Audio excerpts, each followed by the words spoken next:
All right, question 23. So question 23 says that we need to solve the equation 2x squared minus 18x plus 15 equal to 8 to the nearest tenth. All right.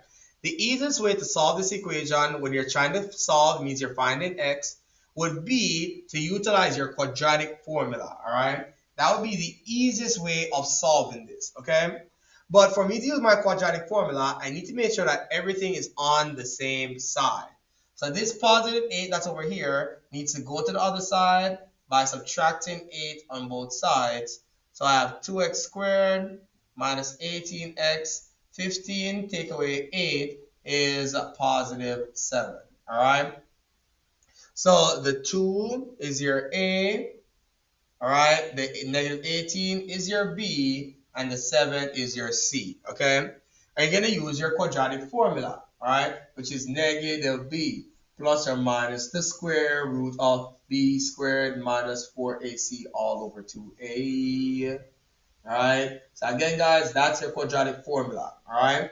A lot of times I set it up like this, where I write it as negative parentheses plus or minus the square root of parentheses squared minus 4 parentheses all over 2 parentheses. So anywhere I see a variable, I replace with a parentheses. Anywhere I see a letter, I replace with a parentheses. All right. So inside goes the b first. So my b is negative 18. My b again, negative 18. My a, 2. My c, 7. My a again is 2. And then all you have to do now, guys, is just put this in your calculator. All right. So I'm going to open my calculator right here. Okay, and I'm going to type that exact same thing in. So fraction, negative parentheses, plus square root, parentheses squared, minus 4 parentheses, all over 2 parentheses. Okay, your b is negative 18, your b again is negative 18, your a is 2, your c is 7, your a again is 2. And I got 8.59. It says round to the nearest tenth. So that means I would look at this 9. Because that 9 is 5 or larger, this would be 8.6. Okay? However, that's one of the answers. I need to get the next answer. All right? So what you can do is that you're going to change this positive sign right here to a negative sign. Okay? So it says round to the nearest tenth. I look at this second number after the point. But because it's not 5 or larger, it would just be 0.4. So 0.4. Okay. So again, guys, just like that. Okay. So again, this one is very calculator dependent, guys. So I have no problem if you guys actually depend on your calculator a lot for this question. So again, first things first is that I need to make sure everything is on the same side. Yep, I need to make sure everything's on the same side. Okay. So the negative 2x squared that's over here, I need to move to the other side by adding 2x squared. Am I going to add it to the negative x squared, the 8x, or the negative 5? The negative x squared, because that's the like term. Okay? This gets canceled. How do I move a positive 2x to the other side? Subtract 2x. Am I going to subtract it from negative x squared, 8x, or negative 5? From the positive 8x. Okay? And this gets canceled. So in front of this x squared is a negative 1. Negative 1x squared plus 2x squared gives me 1x squared. All right. 8x minus 2x is positive 6x. And the negative 5, I'm not adding or subtracting anything to it, so I bring it down. All right.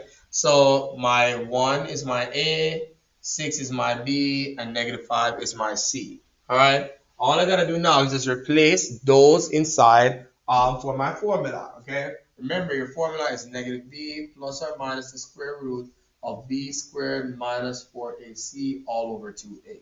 All right.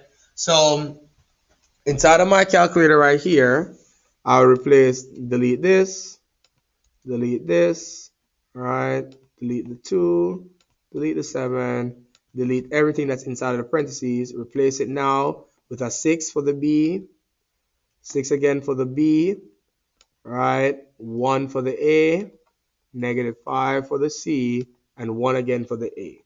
And I got, when it was subtracting it right here, I got negative 6.7 because it says round to the nearest tenth, and this 4 is not 5 or larger.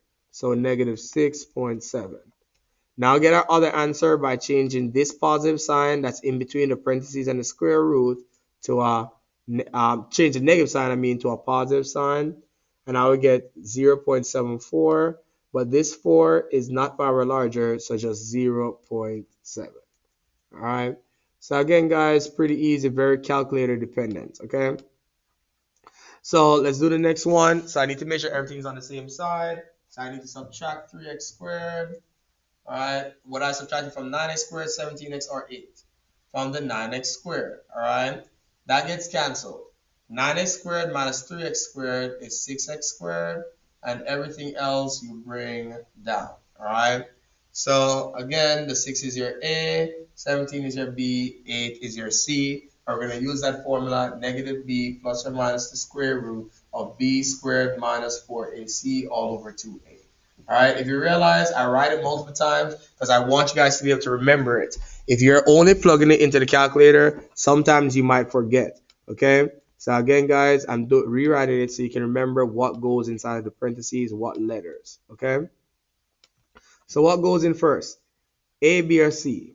B, which is 17. Then what goes in again? B, which is 17. Then your A, which is 6. Then your C, which is 8, and then your A again, which is 6. And I got negative 0.59. The 9 makes this 5 go to a 6. So negative 0.6. All right, that was when it was a positive. Now I need to do when it's a negative, and I get negative 2.23. This 3 is not 5 or larger, so negative 2.2. All right, so again, guys, just like that.